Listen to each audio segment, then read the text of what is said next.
नमस्कार सर्वांना, स्वागत आहे तुमचं प्रिशा प्रतिभा ब्लॉगवर। तर लवकरच श्रावण महिना सुरू होत आहे आणि आम्ही पूर्ण श्रावण महिना पाळतो, तर नॉनव्हेज काहीच खात नाही।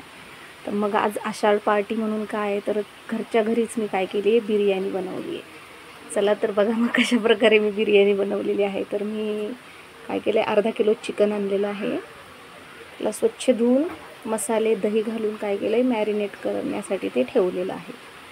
त्यानंतर साहेबांनीच तांदूळ आणला होता, आता कोणता तांदूळ होता त्याचं नाव नाही सांगता येणार मला, परंतु तो तांदूळ काय केला आहे, स्वच्छ धुवून घेऊन एका पातेल्यामध्ये पाणी घालून मस्तपैकी शिजण्यासाठी ठेवलेला आहे। आता महिनाभर खाणार नाही म्हटल्यावर काय, रिषभचं आठवडाभरात असतं, त्याला काही ना काही नॉनव्हेजचे आवडतं, नॉनव्हेज तर नॉनव्हेजचे पदार्थ चालूच असतात काही ना काही, परंतु आता महिनाभर हे बघूयात काय होते। तर मग काय केलं मी, त्याच्यासाठी तांदूळ शिजत आहे आणि मी इकडे 4 बारीक कांदे टोमॅटो कापून घेतलेले आहेत चांगल्या प्रकारे। हे पहा, तांदूळ शिजत आहे। आणि त्याचबरोबर आता प्रिशा मॅडम तर काही बिर्याणी खात नाहीत, म्हणून त्यांच्यासाठी मी अळणी भात केलेला आहे। हे पहा, कांदा टोमॅटो लसूण आणि कोथिंबीर मी घेतलेली आहे बारीक कापून। तर मी आज सुहानाचा चिकन बिर्याणी मसाला टाकणार आहे बिर्याणीसाठी। हे पहा, भात छानपैकी शिजलेला आहे, थोडासा कच्चा ठेवला आहे, मस्त झाला आहे मोकळा मोकळा।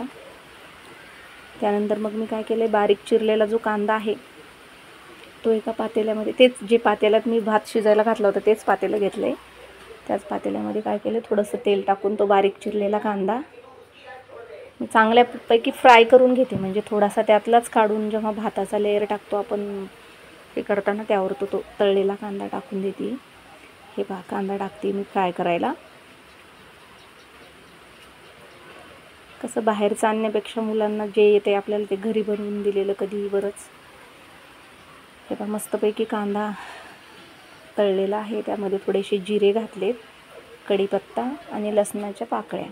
आता काय आमच्याकडे खडे मसाला खात नाहीत, लवंग त्यानंतर मिरे आणि ते काय असतं तमालपत्र वगैरे हे आम्हाला जमत नाही, म्हणून मी फक्त कढीपत्ता कोथिंबीर कांदा वगैरे घालून, मसाल्यामध्ये पण घरचेच मसाले आहेत, कांदा लसूण मसाला आहे आणि बिर्याणी मसाला, बाकी लाल तिखट आणि घरी वाटणीचा जो मसाला असतो आपला तोच मसाला घालते मी।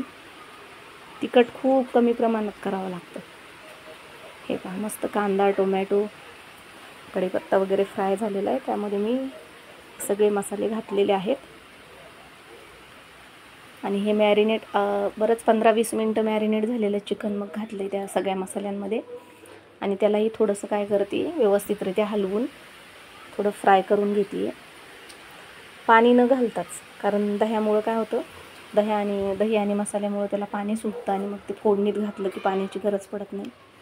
हे पहा, मस्तपैकी हे मिक्स झालेलं आहे आणि हे आता मी चिकन काय करणार आहे, पातेल्यावर झाकण ठेवून 10-15 मिनटं त्याला होऊ देणार, 10 मिनटं हार्डली 10 मिनटं मी त्याला शिजून देणार आहे। हे पहा, शिजले आणि त्याला थोडंसं पाणी पण सुटले आणि आता ह्याच्यावरून भाताचा एक लेयर घातलेला आहे मी आणि त्या अगोदर तळून ठेवलेला कांदा कोथिंबीर त्यावर घालते।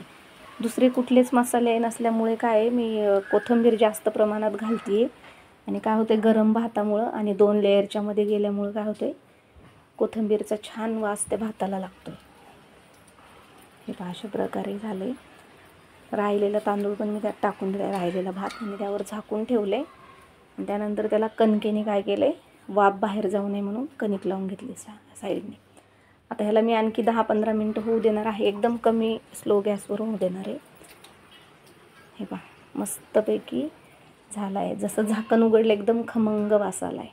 हे पहा, छान तो सगळा जो चिकनचा सुटलेला रस्सा होता तो सगळा भाताने शोषून घेतलेला आहे आणि अशा प्रकारे सगळे ह्याला बघा किती छान प्रकारे ही बिर्याणी तयार झालेली आहे, चिकन बिर्याणी। रिषभ वाटच बघत होता कधी होती ही बिर्याणी म्हणून। हे पहा, मस्तपैकी मोकळी सुटसुटीत, चिकट झाली नाही, मेन म्हणजे कधी कधी माझ्याकडून काय होतं, पाण्याचं प्रमाण कमी जास्त होतं आणि ती चिकट भातच होऊन जात होतो, पण आज छान अशी मस्त मोकळी झाली आहे, सगळा मसाला सगळ्या त्या भाताला लागलेला आहे, मस्त। चला आता महिनाभर काय रिश्वचं काही होत नाही, अशीच आमची आषाढ पार्टी छानपैकी झाली।